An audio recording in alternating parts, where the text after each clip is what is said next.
Hi, how's it going? It's me, Gabby from GoNaturalEnglish.com, bringing you 40 must-know phrases for intermediate to advanced English speakers. Now, a lot of these phrases are variations on more basic textbook classic phrases that you may already know, such as, how are you? As you noticed in the beginning, I didn't ask you today, how are you? I asked you, how is it going? But I didn't say it like that. I said, how's it going? A lot of these phrases look different than they are pronounced. And that is also what we're practicing today, your beautiful American accent to improve your English pronunciation. So, how's it going? This is a very typical greeting. Now, how are you isn't incorrect. It's just that we don't always ask, how are you? There are many different variations. It's kind of like when I was learning Spanish in the classroom, my teacher told me to ask, ¿Cómo estás?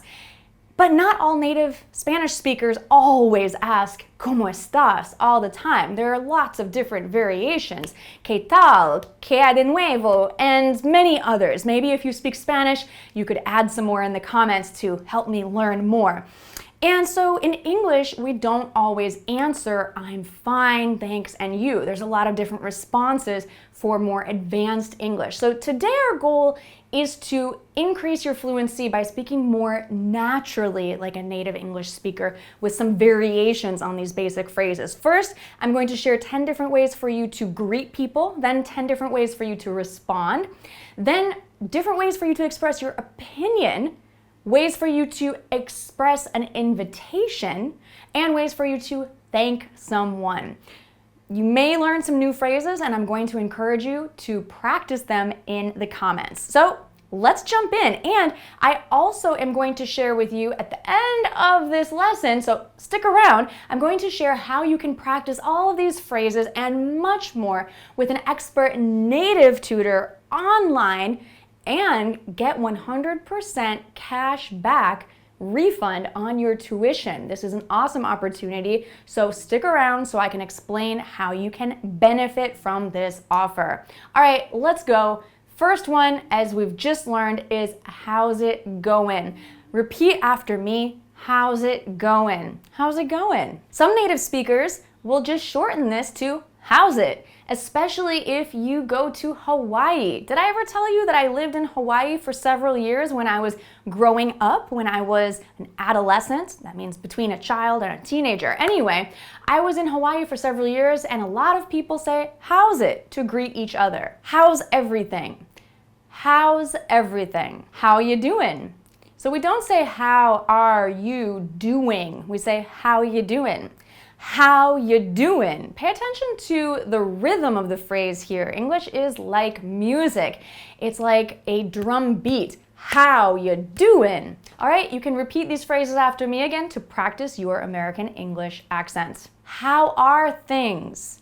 How are things? How are things? How have you been? How have you been becomes how have you been? How have you been? I'm indicating stress here with my hands, so we have to make the stressed syllable a little longer and a little harder, a little bit higher. How are you doing? What are you up to? What are you up to? What are you up to? Or what have you been up to? What have you been up to? This is a really awesome phrasal verb that native English speakers often use, and I made a whole video all about this phrase, what are you up to? So I'm going to link to it in the description below or up there so that you could watch the entire lesson to understand more about this specific greeting. What is happening? What's happening?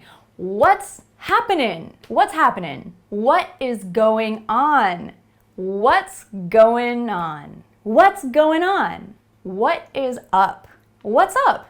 Now, as always, be careful with the tone in your voice, because if you have a lowering intonation, such as what's up, it could sound like you're very upset. So we want to keep it light and have a rising intonation. What's up? Now, usually WH questions have a falling intonation. However, for greetings, when we want to show our enthusiasm and a smile, we want to have a light and kind of rising intonation. What's up? How are you? How's it going? What's new? What's up? What are you up to? Okay, I think you can hear how my voice is kind of light and rising. We don't want to say, what are you up to? What's going on? It just doesn't sound very happy. So when you greet people, you generally want to sound happy. So just a quick note there. Now let's talk about how to respond. Most of these responses we can use in response to any of these greetings. However, some of them we have to kind of follow the greeting. So let me explain. Many English textbooks teach us to say, I'm fine, thank you, and you, but native English speakers rarely say this. It's not that we never say it, but it's quite rare. So instead of saying, I'm fine, you could say, I'm great, I'm super, I'm fantastic, I'm awesome, any kind of adjective that you would like, but those are some of the most common. You could say, I'm doing well, or I'm doing well. Some native English speakers say, I'm doing good. It's not grammatically correct, but it's very common, so it's worth mentioning here. I'm doing good. Or you could simply say, good. You could also say, I'm well, or things are just fine. Can't complain. Never been better. I have never been better is the complete sentence, but you'll notice that we often cut words off completely. Never been better, or I've never been better. Things have been good, or life has been good, or work has been good. Everything is going great. Everything is coming along just fine. Everything's coming along just fine. Could be better. Pretty good. There are a lot of different ways to respond to the how are you question. You might hear people use slang like peachy keen or hunky-dory, but these are less commonly used and they're just for fun. If someone asks you what's up, you might respond with not much. Not much. In your class, your teacher might have told you to express your opinion by saying, I think, or in my opinion. And these are fine, but they're not really natural sounding. There's a lot of other phrases that are better possibilities. So how about saying, from my point of view, and I'll just finish the sentence here for an example. From my point of view, that's great. From my point of view, chocolate is better than vanilla. In my mind, chocolate is better than vanilla. In my mind, pizza is the best option. The way I see it, coffee is a good choice. It seems to me that we should take a break. I figure. Now, when people speak quickly, this can sound a little different. I figure we should take a break. I figure we should study harder. I suppose. Now, you can use this to agree. I suppose, or I suppose so. Or you can use it to express your opinion. I suppose we should take a break. Now pay attention to the pronunciation. It's not I suppose. It's I suppose. I suppose. That's okay. It goes without saying that. It goes without saying that you should learn English. It goes without saying that you're doing a great job today. This is similar to obviously. Obviously, we should practice English and speak every day. If you want to express your doubt about your opinion or soften your opinion a little bit, you could use one of the two following phrases. I could be wrong, but I think we should practice English every day. Correct me if I'm wrong, but I think we should practice English every day. Were any of these phrases for expressing your opinion new to you? Could you practice expressing your opinion with one of these in the comments? Let's practice together. Now, when you're making new friends who speak English, you might want to invite them to do something socially. We don't always say, I want to invite you to do something. There are many other ways to invite someone, so let's try them out. Do you want to? For example, do you want to have a cup of coffee? Do you wanna? Do you wanna? Would you like to have a cup of coffee? Would you like to have a cup of coffee? Would you like to have a cup of coffee? How about we have a cup of coffee? How about we have a cup of coffee? Why don't we have a cup of coffee? Why don't we have a cup of coffee? Really fast now, repeat after me. Why don't we have a cup of coffee? Probably because I had some coffee, I'm speaking that quickly. Let's grab a cup of coffee, or let's grab a bite to eat. Let's grab a cup of coffee. Let's grab a bite to eat. Notice that we say some words stronger, which are the key words. Let's grab a cup of coffee.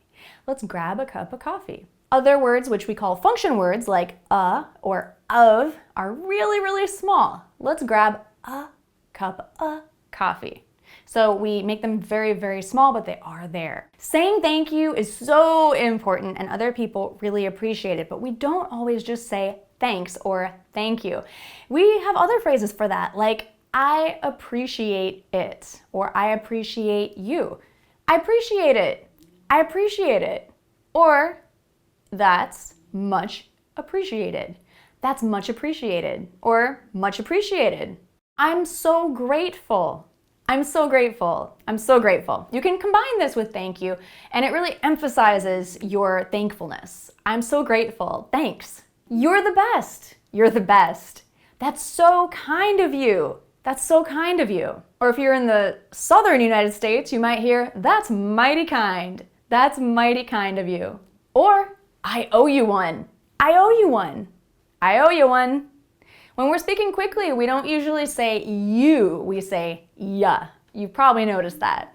I owe you one. Well, there are many, many phrases that intermediate and advanced English speakers should know, but those are 40 of the most practical and useful ones that I really wanted to share with you today. But now I think it's time for you to consider practicing with a special opportunity. Lingoda is offering a sprint where you can study English online with an expert native speaker teacher for 3 months, and you have the chance to get up to 100% of your tuition refunded cash back. It's an awesome opportunity.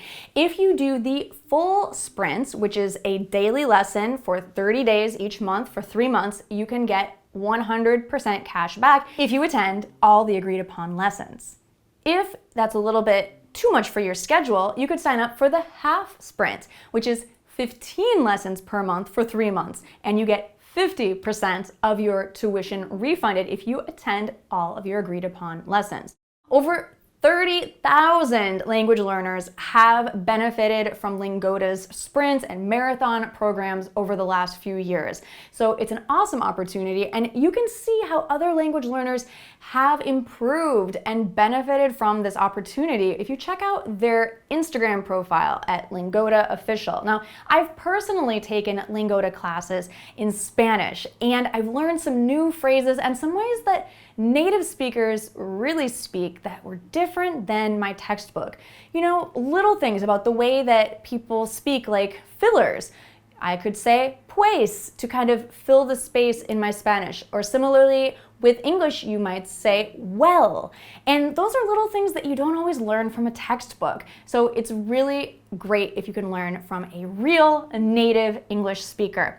Now, about the Lingoda Sprint. The deadline to sign up is June 15th, so make sure that you don't miss it, and I recommend signing up now or sooner than the deadline because there are limited spots available. With Lingoda lessons, the average class size is just 3 students, so that means more talking time, more practice time for you.